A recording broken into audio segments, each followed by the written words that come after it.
American Gladiators isn't just groundbreaking for being one of the first programs in the genre of reality competition shows, it's also one of the best. Taking elements from professional wrestling, strongman competitions, football, and other Olympic-style events, American Gladiators revolutionized Saturday morning television for many people that weren't quite as satisfied with cartoons and wanted something with a little more action. There is truly nothing quite like sitting down in the very late 80s and early 90s and watching a solid hour of two competitors vying for their right to advance in the tournament, meanwhile only to have their dreams knocked off their pedestal by the monstrous, godlike American Gladiators, and in some events, literally. So hang tough with me and my special guest for this week, my esteemed colleague Nitro, as we present to you Top 10 Fun Facts about American Gladiators. Number 10. The show took 7 years to happen. From script to screen, the concept of American Gladiators took a full 7 years from its earliest pilot taping to national syndication. Originally created by John Ferraro and Dan Carr, the initial concept was created at a high school in Erie, Pennsylvania.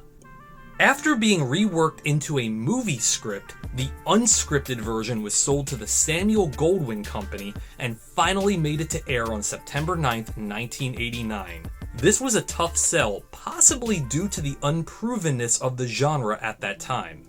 Shows of this nature simply were not seen on Saturday morning, but while kids can certainly appreciate the program, I know I did, it was really made for all ages, and it really just appeals to essentially everyone.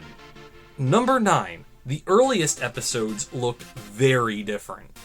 The first half of Season 1 looks almost unrecognizable from the second half of Season 1. The show had an extremely different feel from the modern sports theme that we know and love today. There are numerous changes, including Powerball goals that needed to be repaired when they fell, a World War II field during assault, and the most bizarre difference, the referee dressed like a medieval executioner who made rulings by giving a thumbs up or a thumbs down. The color commentary was provided by NFL legend Joe Theismann, who did not return for the second half of the season. When Season 1 was released on DVD, these episodes were not included except for a brief wrap-up. Number 8. Steroid Issues. This is a very touchy topic because I don't often discuss things on this channel of this seriousness, but it is important to note that steroids were certainly a hot topic at the time. Nitro, real name Dan Clark, wrote in his memoir about how steroid use at the time just wasn't considered a liability the way it is today, and how its side effects outweighed its benefits. Clark also suffered a heart attack in 2013, which due to his peak physical condition, merely just sidelined him for a few weeks.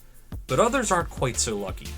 For example, in my youth, I looked up to many of these larger-than-life athletes and saw them as superheroes of a sort. To this day, there are arguments that steroids made sports far more enjoyable due to their more intense nature. But in the end, is it really worth the risk just to keep up this fantasy image of superhero-like athletes? One of my favorite wrestlers growing up was Davey Boy Smith, the British Bulldog. I even had his poster on my wall because I wanted to one day look just like him. However, Smith died at the age of 39 due to an enlarged heart. If ruining lives and potentially killing people make for better television, then count me out. I'll stick to idolizing more natural athletes these days. Number 7. Video games. Alright, on to something much lighter now. Many successful TV shows and movies in the 1980s and 90s had video games created for them, and American Gladiators was no exception. The NES version is very different from the 16-bit versions because the 16-bit versions much more closely represented the actual events on the show. Nevertheless, the games aren't that bad. They can be fun even if their replayability rate is, shall we say, lacking. Of course, with modern technology, an American Gladiators game in the year 2022 would be amazing. So come on guys, let's get to work on that. Number 6. Improving the Eliminator. Beginning in Season 3, the Eliminator received a massive rules overhaul that would change the way the game is played, arguably for the much, much better.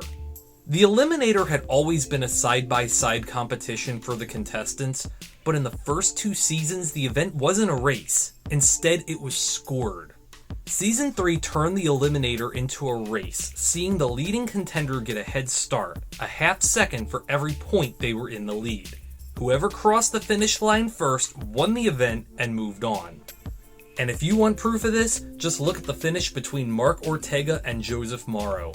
Easily the best Eliminator they had in the entire run of the show. Number 5. Children's version.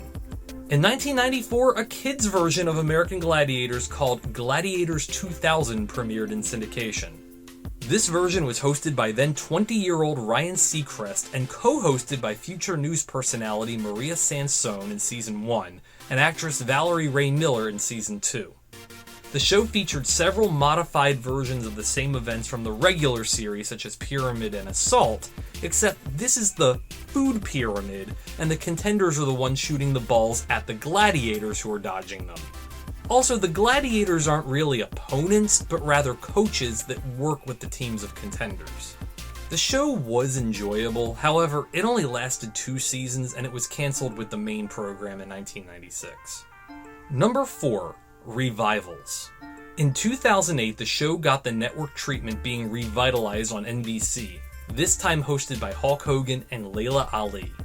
The show was similar to the original version, but had new events, flashier set design, and all new gladiators, including my all-time favorite gladiator, professional bodybuilder Robin Coleman, aka Helga. Although the show debuted in early 2008 alongside many other reality shows due to the WGA writer's strike, it is argued that this show was in production well beforehand and the strike was just coincidental timing. Nevertheless, it was eliminated by the end of the year.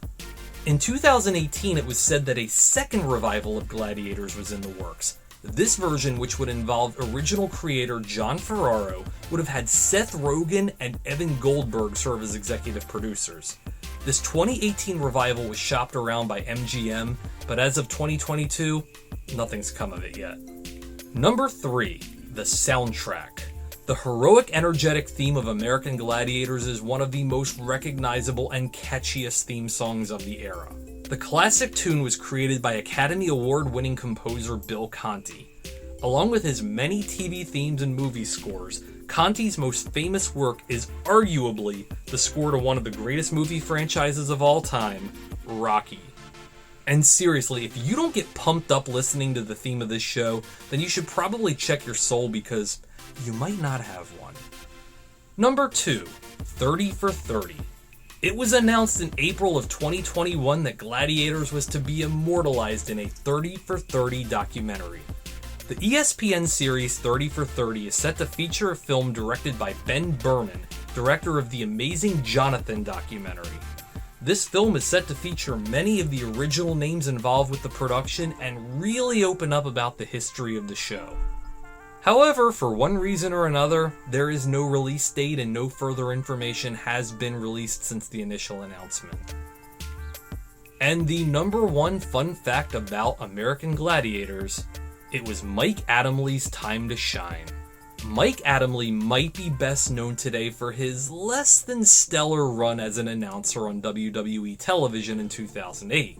However, looking back today, it is really unfair to remember him by this due to knowing that in 2017, Adamle was diagnosed with CTE-induced dementia, specifically from his years taking hits playing football. Adamle was a stellar host of American Gladiators, spanning the series' entire 7-season length and calling play-by-play for over 200 episodes. He had several different co-hosts including football legends Joe Theismann, Todd Christensen, and Larry Zonka. Later seasons he would be joined by sports reporter Lisa Miloski and even Dan Nitro Clark himself.